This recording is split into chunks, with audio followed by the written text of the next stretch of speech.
This isn't just a podcast. It's a reminder of what makes America stronger isn't a headline or a hashtag. It's people, from the ones building our homes to the ones rebuilding their lives. Veterans, tradesmen, neighbors, and volunteers. Real people doing real things. Here we find common ground first, and then we work on our differences. This is the Collective Perspective Podcast, where purpose, people, and progress meet. Hey everybody, welcome back to the Collective Perspective Podcast. My name is Jeff, and I'm here with my best friend Trav. What's up, Trav? What's up, Jeff? What's up, everybody out there? Today the topic is command and control.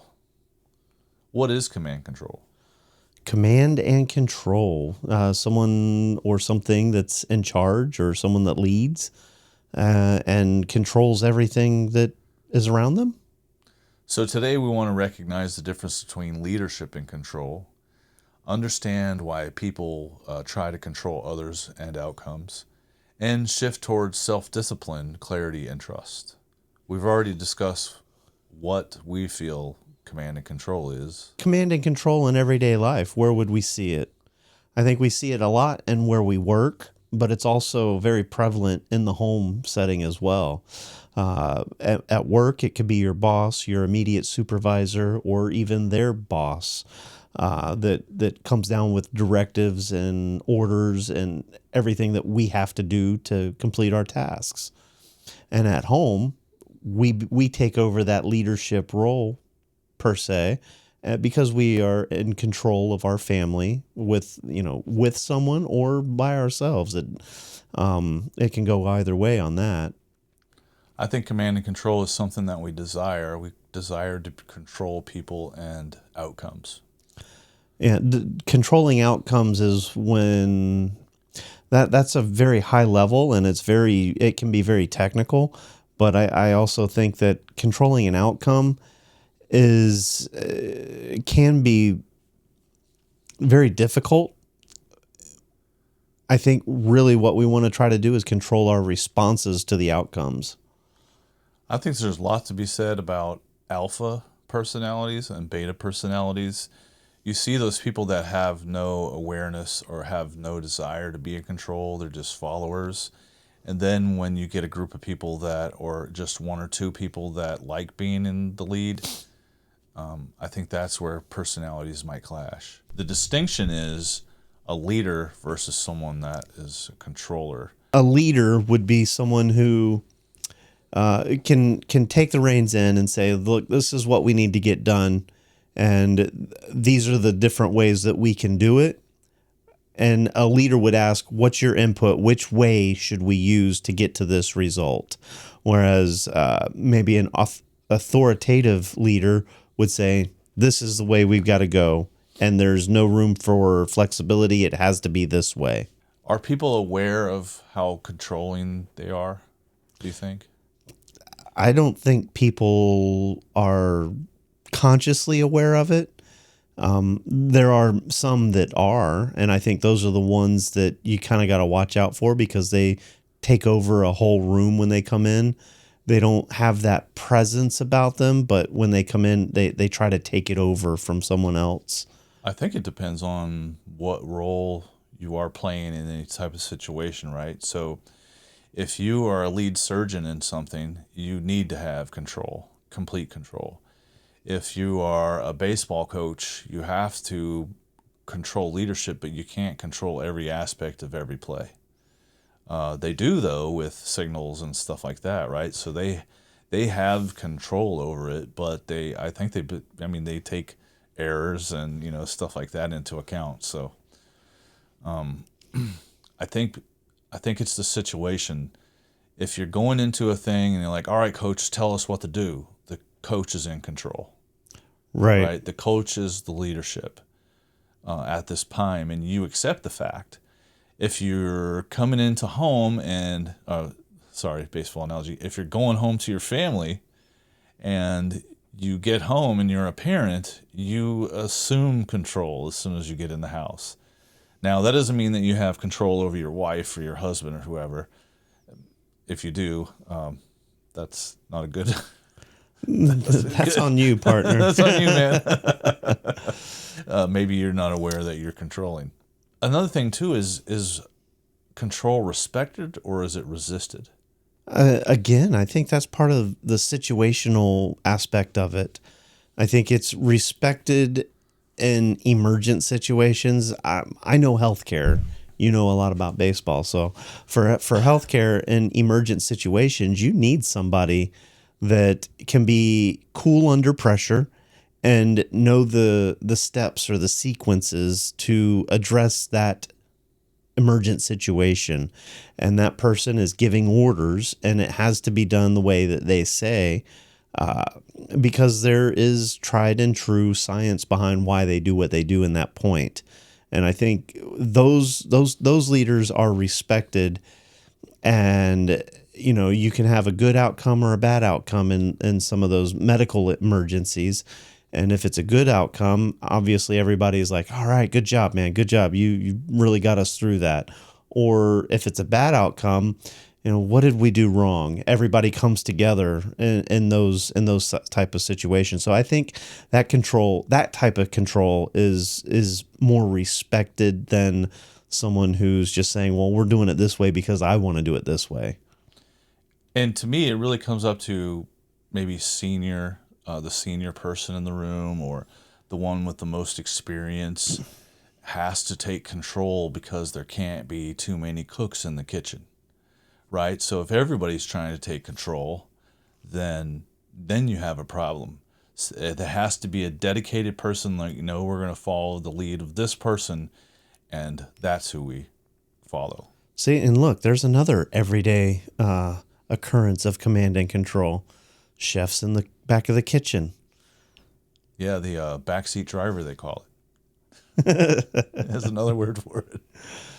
How do we shift from controlling to leading in real life? How do we shift from being controlling to leading? I think you explained it very well.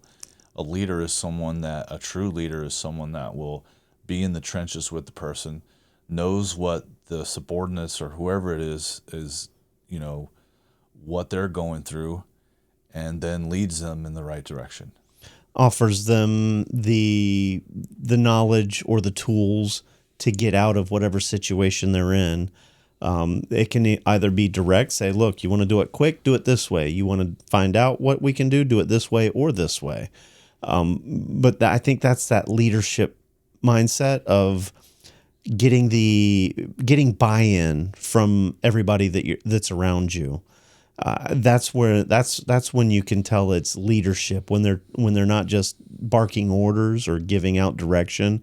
They're getting buy-in from everybody around them, getting everyone on board with what they're doing. I think that's the leadership coming out. And there's nothing like a leader that tells you to do something, but they don't know how to do it. Sorry, that's a very poor leader. And there's a lot of leaders out there like that too. And I think that just comes from our time in the military. To be honest with you, I mean, right now in nursing, you could be a nurse for 2 years. You go through all the nursing school, do everything, and then be a nurse for 2 or 3 years, and then go back and become a nurse practitioner. Different role, different knowledge, different skill set, but you're lacking a lot of information. And I think that, that right there is, just because you have a title doesn't make you a leader all the time. You said it, I think, better, with the person with more experience can take over and help lead through that situation.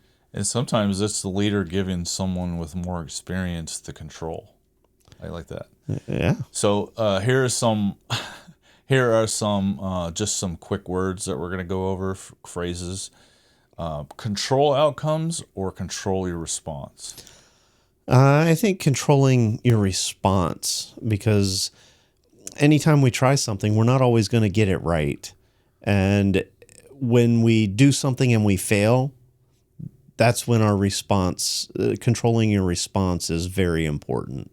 Because you could just be deflated and give up and not want to continue. Or you could say, all right, yeah, I messed up. Where did I mess up? And then start to improve. I think it's a lot about self-improvement at that point.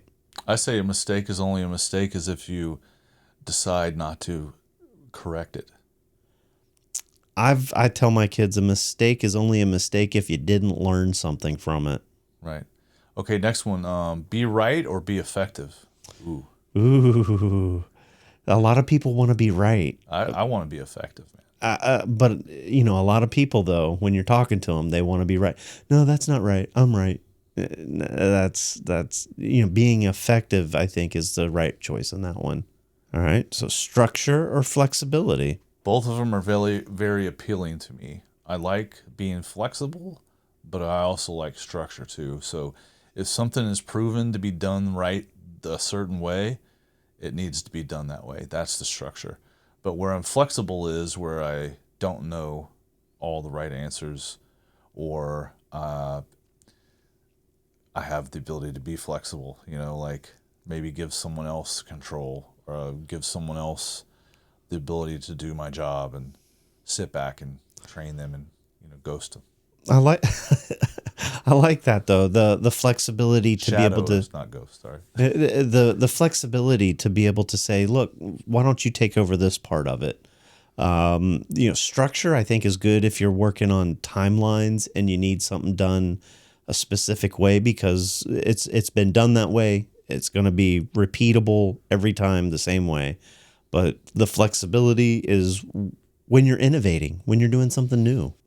To lead or to force someone, to lead people or to force people.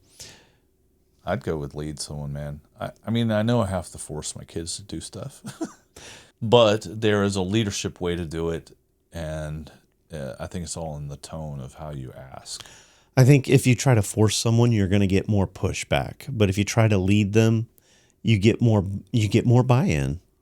So I'm going to ask you, the audience, what is one area of your life where you need to let go of control?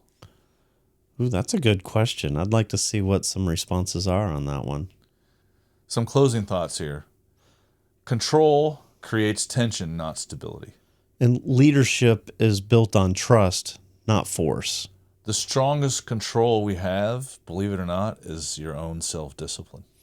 And self-discipline, that's the key. So command yourself from controlling everything else or anything else. Encourage reflection and application. Reflect on what you've done and apply new strategies.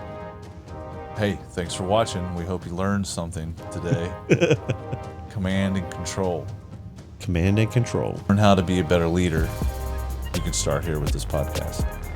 If you don't mind, please like, share, and comment, and subscribe.